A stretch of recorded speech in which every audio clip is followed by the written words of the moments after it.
May I have your attention, please? The following is not the real Jeff Foxworthy. If you used to think beekeeping would be an inexpensive hobby, you might be a beekeeper. If you are convinced your honey tastes better than any other in the whole wide world, you might be a beekeeper. Okay, let's do some simple math here. Now, if when you run a financial analysis on what it really costs to produce your honey, and it comes out to $20 a jar, and you think you're getting rich selling it for $15, you might be a beekeeper.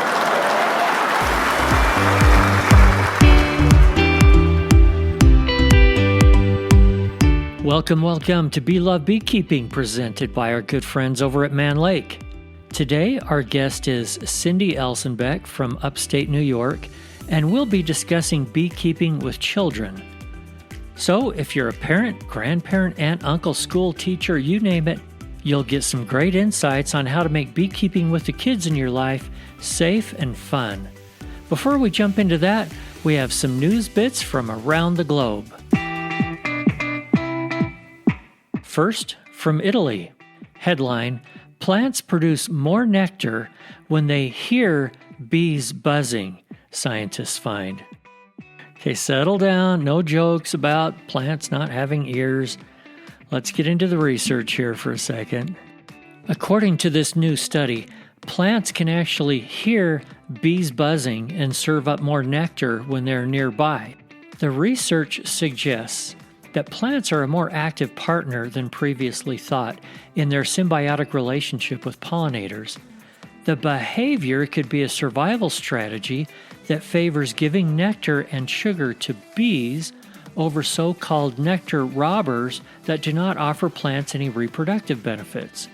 This is growing evidence that both insects and plants can sense and produce or transmit vibroacoustic signals, said Professor Francesco Barbero, a zoologist at the University of Turin, who led the research.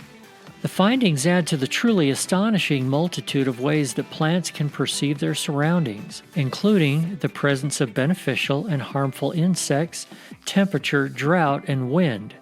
In the future, the team suggested, buzzing noises could be used on farms as an environmentally friendly way to enhance the pollination of crops.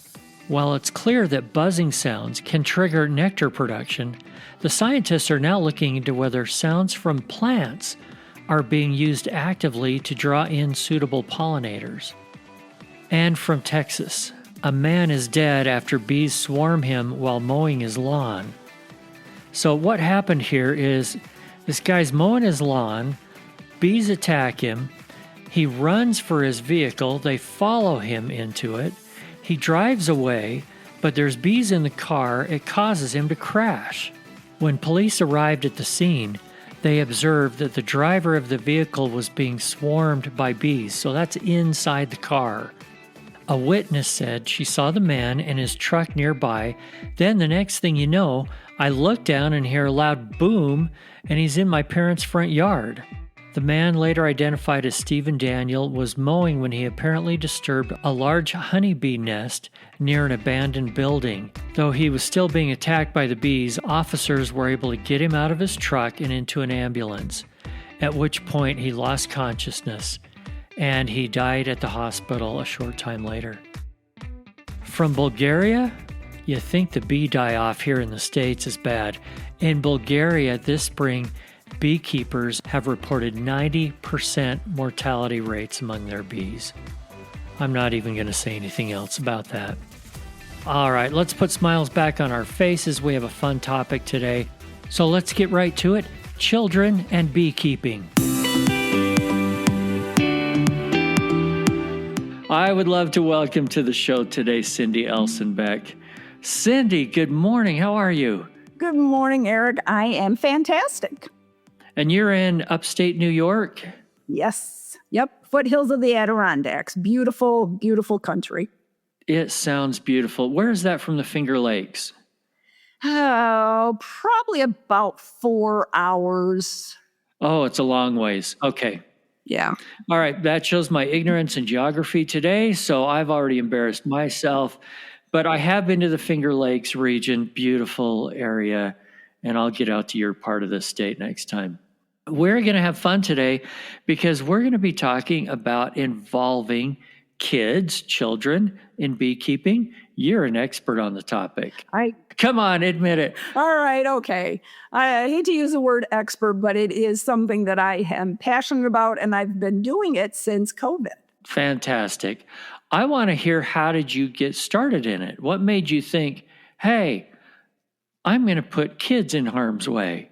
Well, that was an unusual way of putting it. However, it is more than putting them in harm's way. It's more helping them to alleviate the fears that children seem to have with honeybees that unfortunately many times they get from the adults in our lives. So when I was gifted a beehive, nothing I ever thought in my whole life that I would do. My son and daughter-in-law and 3 granddaughters gave me a beehive. And I said, oh, nice. And what am I supposed to do with this? I took a year, learned everything, touched bees, played with bees, treated bees, you name it. And of course, I fell madly in love with honeybees. And I love children. It is just built in. It's who I am. The year after I had been keeping bees, I said, I need to share this amazing insect with kids. So I contacted some schools and I started Zooming. And I prepared PowerPoint presentations, and thank goodness for Zoom, I was able to share amazing facts and pictures and stories about honeybees, and kids got so excited. That is awesome. When did you start doing things in person with bees and kids? As soon as I could. So as soon as I started doing it with a mask on, so as soon as schools opened back up, I was invited to come in. Like I say, I started with a mask, not my favorite. I am a bit expressive, and I like the kids to be able to see my face. That's how I started. So I would probably say 2022, as soon as we were having some limited access. Prior to that, though, I had some homeschool children come over to my house, and we did a garage education session. And then we went out, and I have kid suits because, as you already know, Eric, I have grandchildren that are beekeepers as well. So we took them out in the beehives, and they did a lot of observing, and a couple of the older ones wanted to hold a frame, and they're well protected. And it's just so much fun. I love talking to kids about bees. Let's talk about the fear first. Okay. If you were to guess on percentages here, because kids are also super curious, what percent are really sort of overcome with fear versus some that have maybe too much curiosity where they're not going to be safe, and those that are in a good place in the middle, like your perfect grandchildren? Thank you.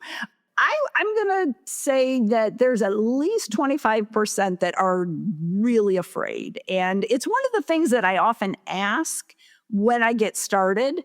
Sometimes I hear things like, not only are they afraid, but they hate bees. And it's that sting story. And that's the elephant in the room. And I kind of have to get to the sting story before I get to too much else, because once we get to questions and answers, they all want to share their sting story. So we don't want that to distract from the importance and the excitement. So we do a couple of sting stories, and we discuss that, yes, indeed, honeybees sting. However, they are way too busy collecting food for their family to chase children around the yard and sting them. So 25%, I would say, are just they either don't like them at all or are terrified of them. Probably about 50% are okay with them. And I'd say if there is 25% that are where my granddaughters are, this is an amazing insect. There are classrooms that I have visited more than once. I have gone and seen the same group of children when they were in first grade, second grade, third grade. I just did their fourth grade presentation.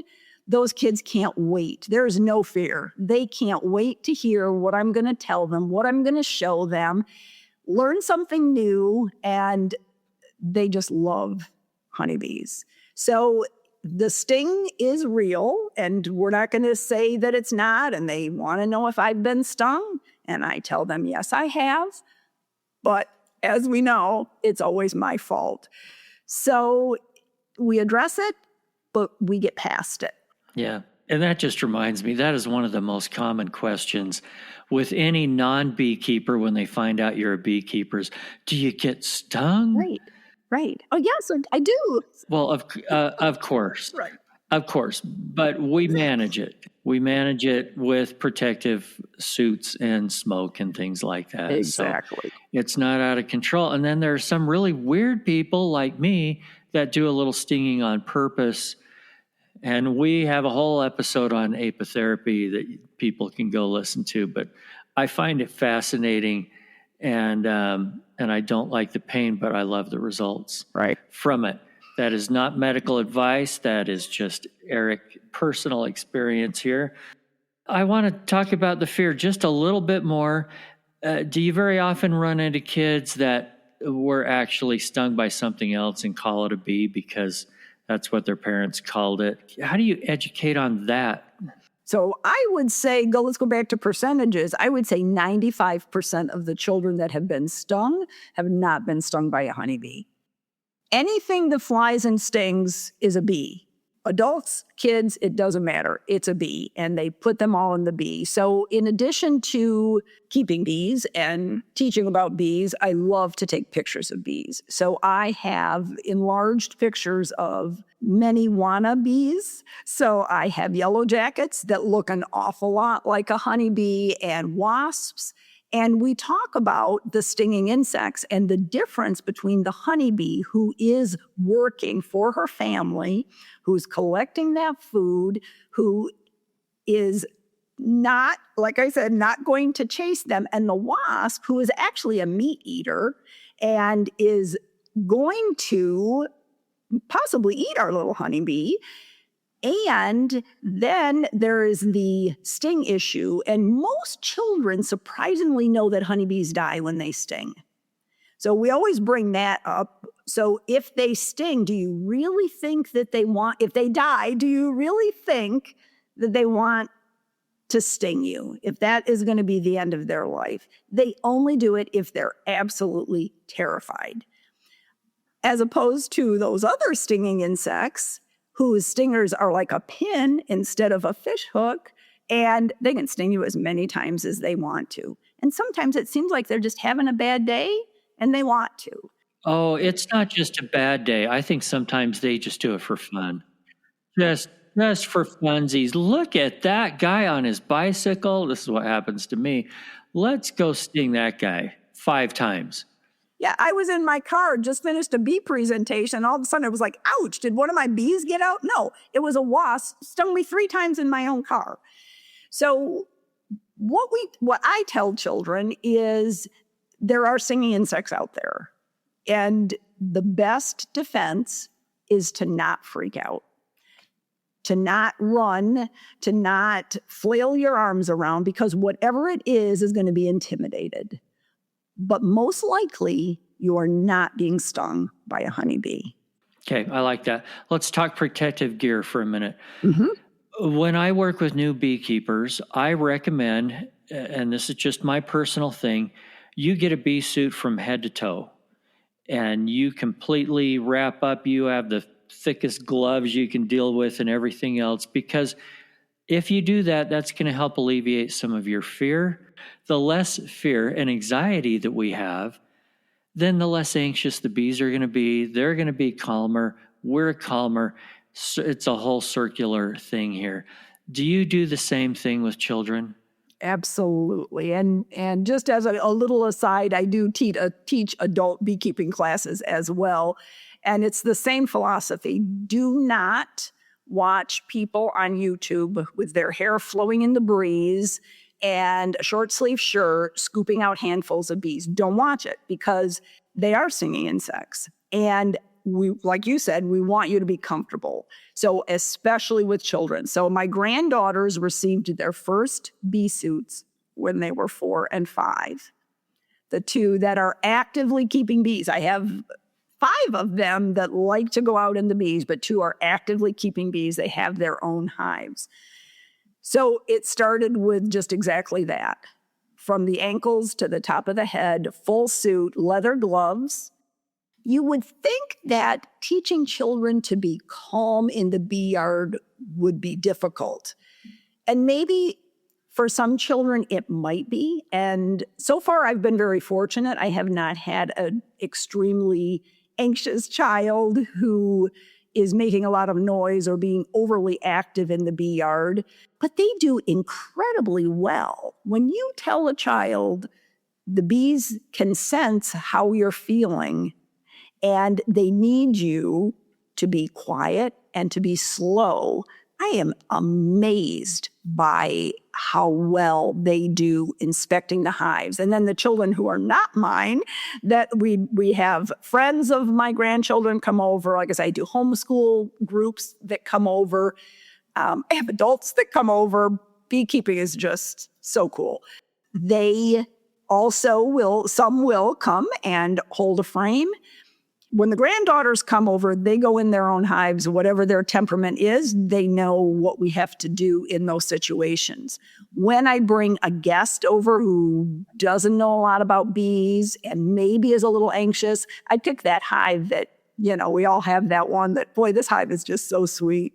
This hive just is always easy going. I can go in here anytime and hardly have to use smoke. And that's what I'm going to use, because it's going to be, again, that much more memorable experience that is nice and calm and pleasant, because that's what we want, right? We want them to have a good time. So what are some of the things that get them really into it, that they just get loving it? And I'm thinking of one off the top of my head while you're thinking. I had a newbie last year come over, this young lady, and I had a frame out, and there was a bee emerging right then and there. And I pointed it out, and that was like, wow, that's so cool to see that happening. What kinds of things turn on kids like that? Yeah, the visual is definite. Kids love to see bees actually being bees. Quick break to thank our presenting sponsor, Mann Lake. I've found that Mann Lake has absolutely everything I need to take care of the health of my bees. Mite checks and treatments, beetle management, hive health and nutrition, pollen substitutes, food and feeders, and the knowledge base to help you know how to use it, including Bella, their AI beekeeping genius. Just look for her icon in the bottom right-hand corner of your screen at manlakeltd.com.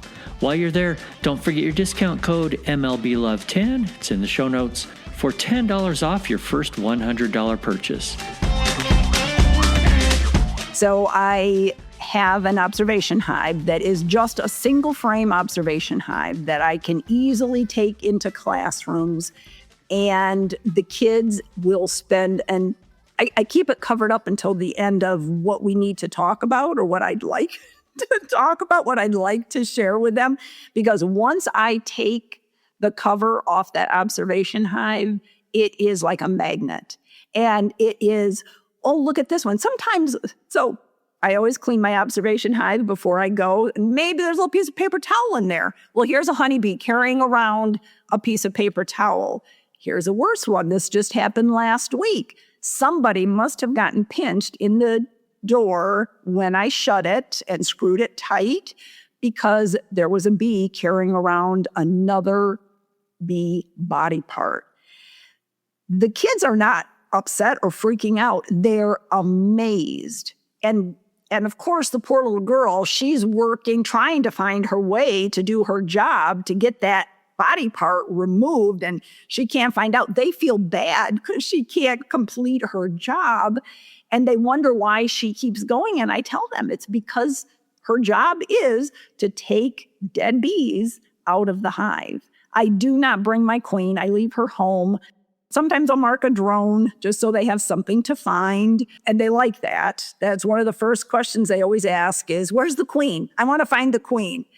So it is fun to have something for them to be able to find. They've had the same experience. They see bees emerging, capped brood. I don't like to bring a lot of that. In the summertime, it's okay, but this time of year, it's a little cool. I don't like to have them leave home.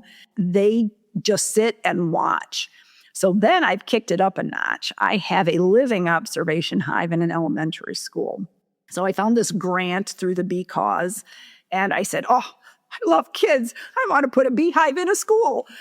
What school is ever going to let me put live bees in a school? Well, I found one. And not only put live bees in, but drill a hole through an outside wall in a building, no problem. It's on the second floor outside the library, which is perfect. And I am able to teach the kids. We usually do second and third grade because that's when they're learning about insects and life cycle. And then they can go out and see the bees. They also see them many times during the day. The cool thing about the observation hive is we all know honeybees build wax wherever they can, right? There's a spot, let's put some wax here. So of course, they put wax on the plexiglass, and the kids can see inside the cells as the life cycle progresses. It is amazing. They get to see the waggle dance. They can find the queen, and hopefully they do. So it's 8 frames, double-sided. It's just the coolest thing. So I've seen a lot of portable observation hives. Explain a little bit more about this permanent one that you have at the school. What does it look like? How does it attach? Did you just take one wall off of the box and have that be plexiglass? Tell me what's going on here. Yeah, so it is up and down.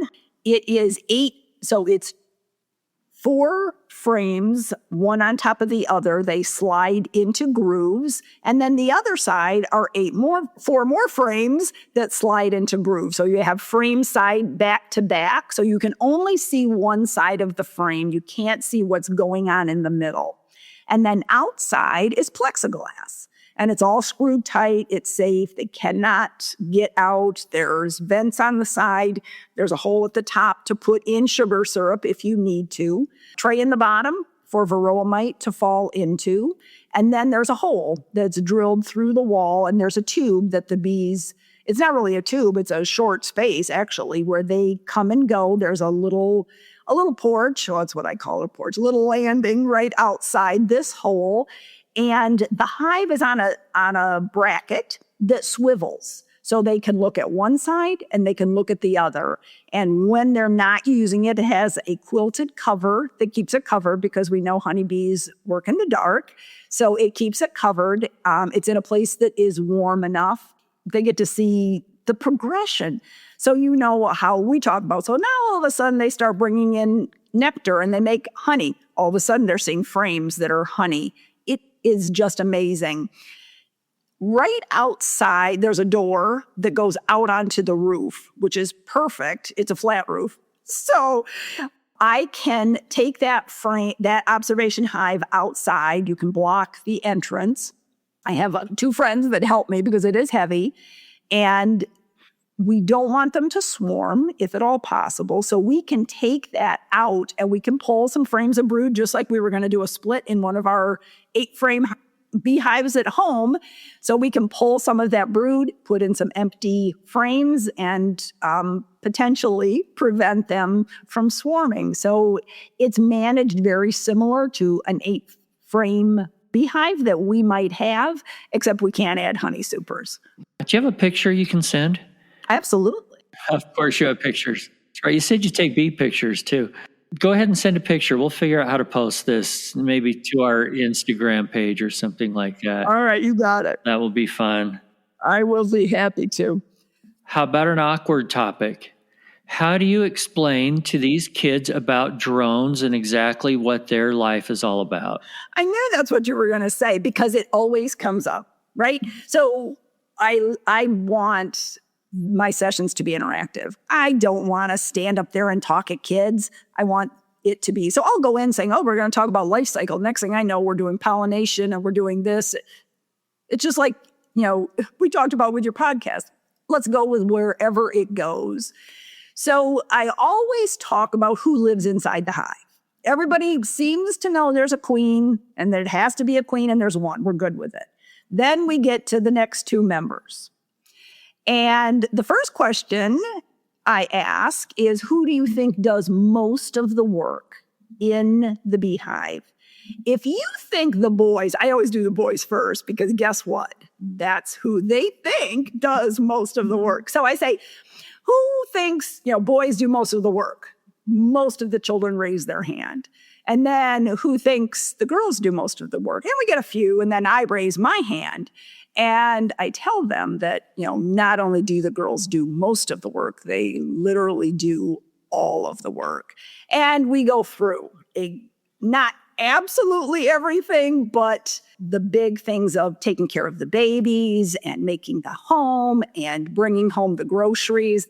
That's when I talk to kids, I say, no, the flower's a grocery store for honeybees, and they bring home the groceries. Before I even get to say anything about boy bees, hands go up. So if the girls do all the work, what's the boy bee do? And you know it's coming. So without getting into detail, I tell them that, as we all know, you need a boy and a girl for there to be babies. So the boy's job is so that the queen can have babies. Now, if I'm talking to adults, I can go into more details, but with kids, I leave it pretty simple as that.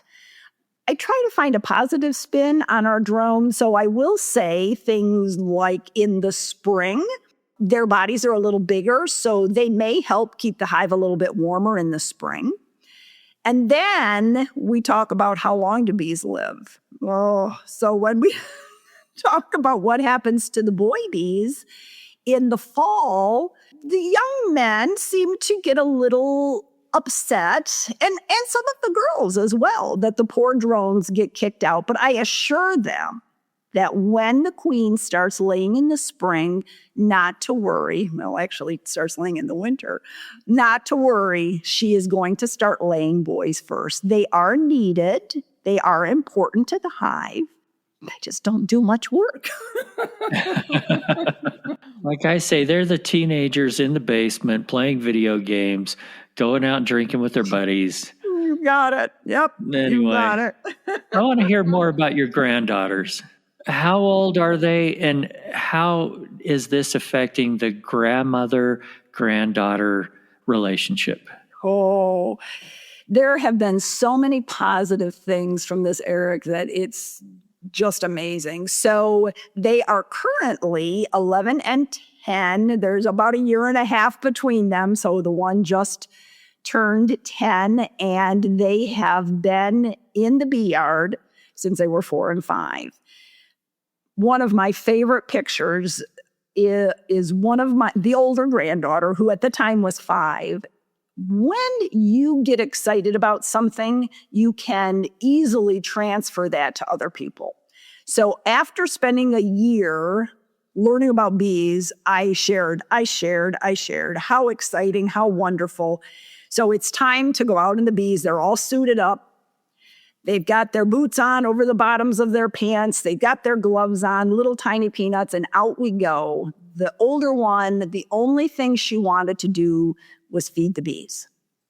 I just want to feed the bees. And to this day, her favorite thing is watching her bees and caring for them. So she goes out. This was an installation. We installed a nuke. They came out and they watched. They did pick up some frames that didn't have as many bees on them. So the 5-year-old picks up a dandelion and she stands there And don't you know, a bee comes and lands on that dandelion. And that is my favorite picture of this 5-year-old, so proud, holding this dandelion that it's mind-boggling. They open now that they're 10 and 11, so last year, 9 and 10, they, without assistance, open their hives. They inspect their hives. They need a little help taking honey supers off, but so do I some days. But the one of my granddaughters' hives had swarmed.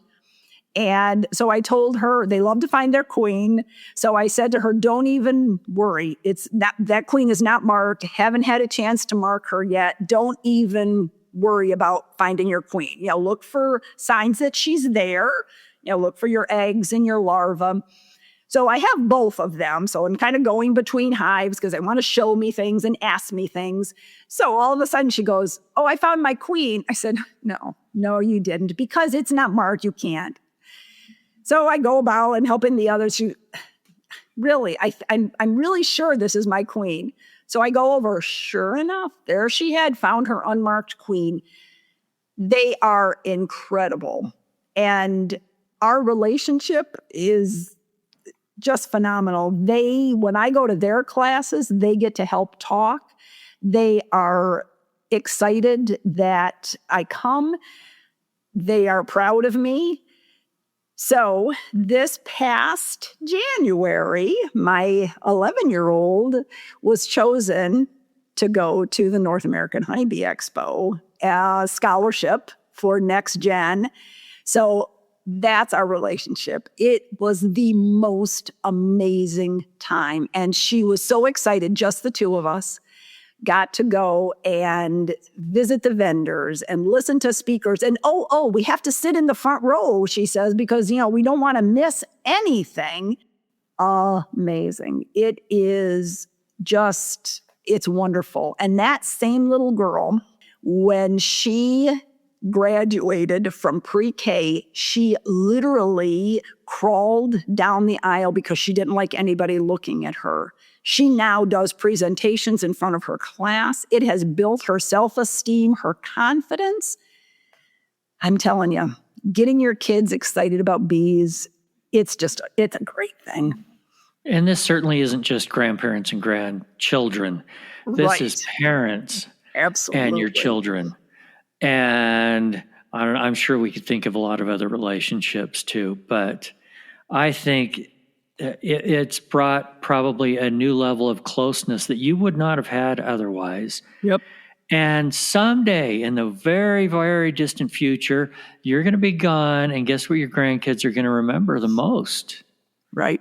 I think so. I think so too. I agree. All right. A couple more things before I let you go. I want to hear a wild and crazy beekeeping story. You are a fun person, which means you probably have 50 of them. Give us one or two. All right. Oh, two. Good. Okay. So I'll tell you my first, since I get to do two. So the first one is not as crazy as the second one, but it's pretty hysterical.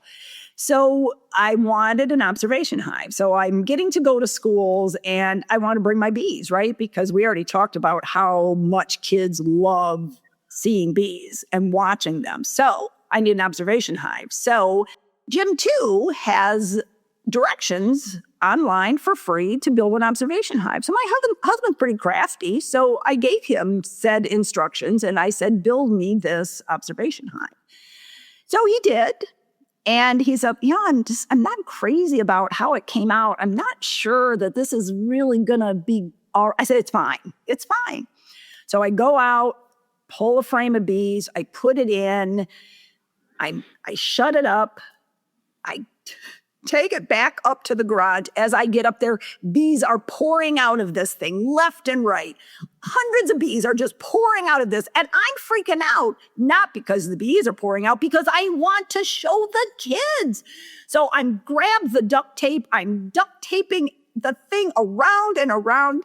I probably ended up with about 100 bees still in there. And the children did see them and they enjoyed it. But we ordered an observation hive online, and it's been much better than the one that my poor husband tried very nicely to create. By the way, as a beekeeper, if you have never had an experience of driving with a car or truck full of bees flying around, you're not there yet. And at a whole new level. All right, go ahead. Story number 2. So the other one, again, it involved children. So I had a presentation in the morning, 9:30. I had to be there at 9:30.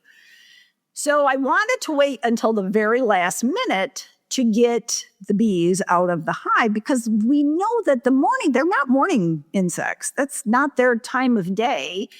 So I was dressed and ready to go. So put on my jacket, put on my gloves, and lit my smoker. Now, I happen to be wearing black capris, and capris may not be as popular anymore. They're kind of a cross between a short and a pant.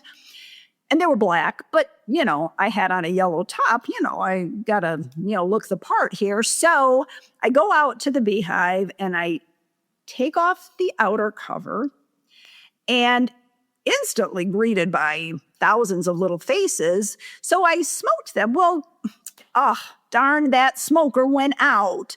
Oh, I said to myself, that's okay. I'm just going to pull one frame. I really don't need that smoker.